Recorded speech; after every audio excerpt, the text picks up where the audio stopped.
శ్రీధర్ బాబు గారిని వ్యతిరేకించి మీరు ఆ పార్టీ నుంచి వచ్చి మళ్ళీ పార్టీల మీద పార్టీలు మారుతూ వచ్చారు. 2014లో ఒక్కసారిగా టీఆర్ఎస్ పార్టీ నుంచి బరిలోకి దిగినప్పుడు దుద్దిల్ల శ్రీధర్ బాబుపై అంటే మంత్రిగా ఉన్న ఆయనపై గెలుస్తామన్న ధీమా మీకు ఎలా వచ్చింది?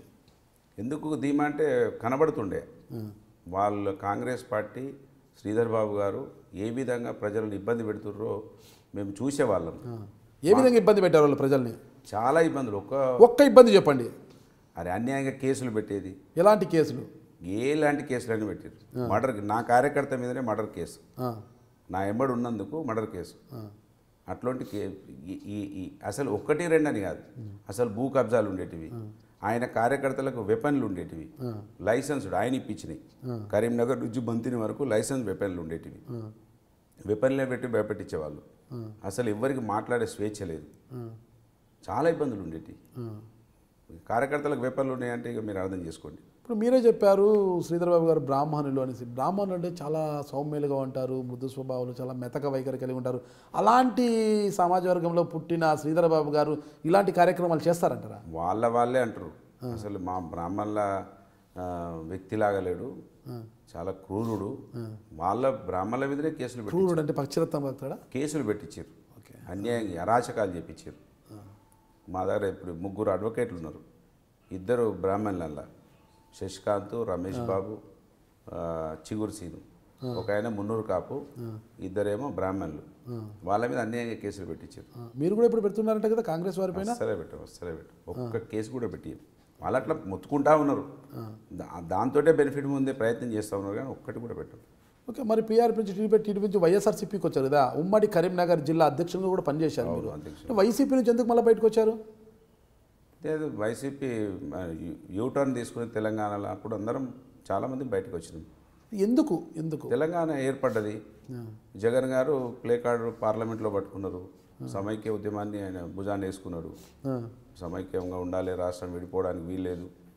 పార్లమెంట్లో ఆయన గొడవ చేస్తూ ఉంటే తెలంగాణ బిడ్డగా ఇక తెలంగాణ వాళ్ళు ఎంబడి ఉండాలి కదా, ఇంకా వైఎస్ఆర్ పార్టీ ఎందుకు, కనుక వైఎస్ఆర్ పార్టీ వదిలి. రాజశేఖర రెడ్డి గారితో మీకు పరిచయం ఉండేదా? తక్కువ, కానీ అంటే ఆయన ఉన్నప్పుడు ఆయన దగ్గర పనిచేసినాం. ఆయనకు రక్త తిలకం కూడా దిద్దాను నేను. పెద్దపల్లిలో ఆయన పిసిసి ప్రెసిడెంట్గా వచ్చినప్పుడు 98 ఏమో, 97, 98 ఏమో. మళ్ళీ ఏమని పిలిచేవారు రాజశేఖర రెడ్డి గారు? అట్లా పిలిచారు, అంత పరిచయం లేదు నాకు. జగన్ గారితో ఎలా ఉండేది పరిచయం? జగన్ గారితో కొంత దగ్గర ఉండేది. యూత్ అంటే జిల్లా ప్రెసిడెంట్ కనుక దగ్గరే ఉండేది. జగన్ గారితో కూడా నాకు అంత క్లోజ్ ఏం లేదు.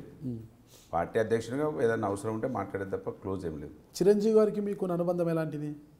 చిరంజీవి గారికి కొంచెం నాకు అంటే అనుబంధం ఏర్పడ్డది. ఒక ప్రెస్ మీట్లో కూడా ఆయన మా ఆత్మీయుడైన పుట్టా మదను టీడీపీ వాళ్ళు తీసుకెళ్ళిపోయారు అని బాధపడ్డారు. అంతలా బాధపడేంత అంత క్లోజ్నెస్ ఎలా ఏర్పడింది అసలుకి? ఇక లాస్ట్ ఓడిపోయిన తర్వాత కూడా కొంచెం అక్కడ పార్టీ నడిపించినాము. సేమ్ సామాజిక వర్గం అనే లేకపోతే నిజంగా పుట్టా మధు గారు? 50,000 ఓట్లు వచ్చినాయి నాకు. 50,000 పైచిలకు ఓట్లు వచ్చినాయి. తెలంగాణలో నాకే అంత పెద్ద ఓట్లు వచ్చినాయి అనుకుంటున్నాను నేను. తెలంగాణలో నాకే అంత పెద్ద ఓట్లు వచ్చినాయి. తర్వాత కూడా ఒకసారి ఆయన ధర్నాకు కరీంనగర్కి వచ్చినప్పుడు గెలిచిన వారు కూడా ఉన్నారు కదా తెలంగాణలో. తెలంగాణ చీల్చుకున్నారు. 3-4 పోటీ చెప్పి నిర్మల్లా గెలిచారు. మన అనిల్ గారు గెలిచారు నిజామాబాద్లో. ఓట్లు 4 పోటీ చేయడం వలన 15, 16, 20 వేలలో గెలిచారు. మేము ఇక్కడ ఇద్దరమే కనుక అక్కడ మహాకూటమి టీఆర్ఎస్ 20,000కు డిపాజిట్ గల్లంతైంది. నాకు 50,000 వచ్చినాయి. ఆ రోజు శ్రీధర్బాబుకి 63 వచ్చినాయి. ఎక్కువ ఓట్లు తెలంగాణలో పట్టుకున్నారు కాబట్టి బాబ్లీ ప్రాజెక్టు మీద ధర్నా చేయడానికి వచ్చినప్పుడు బాగా ఎక్కువ జనాన్ని తీసుకొచ్చి ధర్నాను సక్సెస్ చేసినాము. యాక్టివ్ ఉన్నాడు అనే దాంతో కొంత ఆయన నా మీద మంచి అభిప్రాయం పెంచుకున్నాడని నేను అనుకుంటున్నాను. ఓకే, ఇక చిరంజీవి గారు అంత అభిమానం పెంచుకున్నా మీరు పార్టీ మారారు, మళ్ళీ అక్కడి నుంచి టీఆర్ఎస్లోకి వచ్చారు.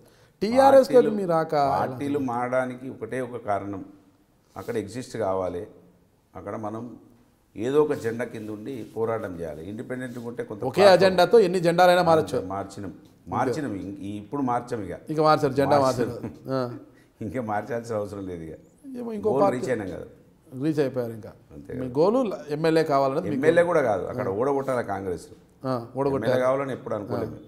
ఇంకా అవసరం లేదు. అంత పెద్దగా ఆలోచించే అంత ఏమంటారు మా కుటుంబ నేపథ్యం అంత పెద్దగా లేదు కనుక, అంత పెద్ద ఫ్యామిలీ బ్యాక్గ్రౌండ్ పొలిటికల్ బ్యాక్గ్రౌండ్ లేదు కనుక ఎమ్మెల్యే కోసం ఎప్పుడు ఆలోచించలేదు.